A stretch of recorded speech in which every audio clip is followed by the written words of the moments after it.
CNN aired some pretty depressing footage from a Miami-based Brett Kavanaugh focus group last week. The network claimed to have found 5 typical Latina voters who all believe that Supreme Court nominee and very normal carpool dad Kavanaugh did not try to rape Christine Blasey Ford when the two were in high school. All 5 women appeared to live in the feminist version of the sunken place. Only it turns out these so-called everyday voters were nothing of the sort.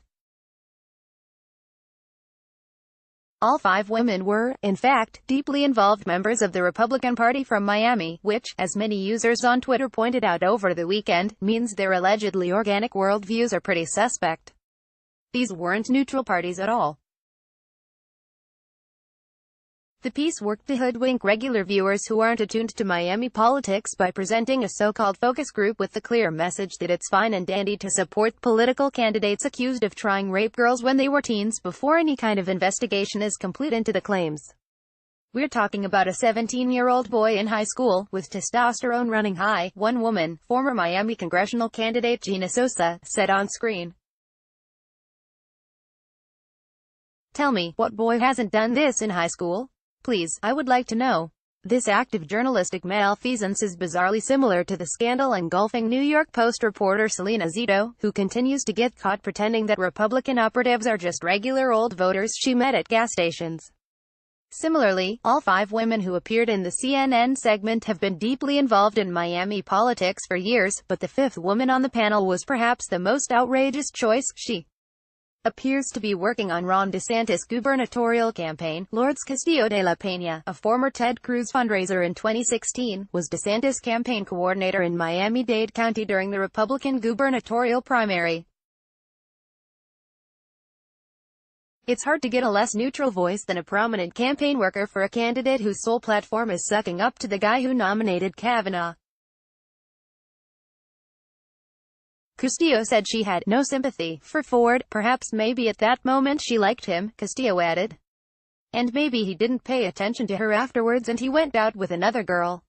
She got bitter. Whatever the situation is, they're kids. The Florida Democratic Party has already seized on Castillo's TV appearance and called for DeSantis to fire her. Party Chair Terry Rizzo released a statement yesterday lambasting DeSantis for employing Castillo, though New Times is certain DeSantis could not care less. Lourdes Castillo de la Peña's attacks on Dr. Christine Blasey Ford were horrifying and have rightfully drawn national condemnation, Rizzo said yesterday.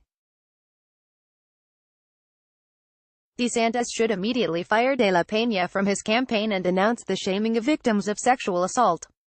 Ron DeSantis needs to make clear that women must be believed. Of course, New Times was not the first outlet to call out the bogus focus group. A few Twitter users, including The New Yorker's former finance writer James Surowiecki, posted about the supposed focus group over the weekend. 1. CNN's framing of this segment was really irresponsible. This purported to be a focus group that would show what Republican women think of Kavanaugh now. So each woman is identified as a Republican voter. https://t.co/sv5 if you enroll. James Surowiecki, at James Surowiecki, September 23, 2018. Lourdes Castillo de la Peña, in the white sweater, is a Republican operative who worked on Ted Cruz's campaign and hosted a $1,000 per plate luncheon as a fundraiser. https://t.co/vfebis371. Sean Brandt, at Real Sean Brandt, September 21, 2018. Gina Sosa, second from the right, was a failed Republican candidate to win Ileana Ros-Lehtinen and seat open House seat in Florida's 27th. Impressively, she got less than 2% of the primary vote. https://t.co/Kokskaker. Sean Brandt, at Real Sean Brandt, September 21, 2018. So congrats to the anti-Trump fake news CNN for running what appears to be a blatant piece of Republican agitprop designed to cover for an accused rapist. New Times asked CNN how in hell this piece came together but hasn't heard back yet. In the meantime, a second woman has come forward, accusing Kavanaugh of forcing her to touch his penis.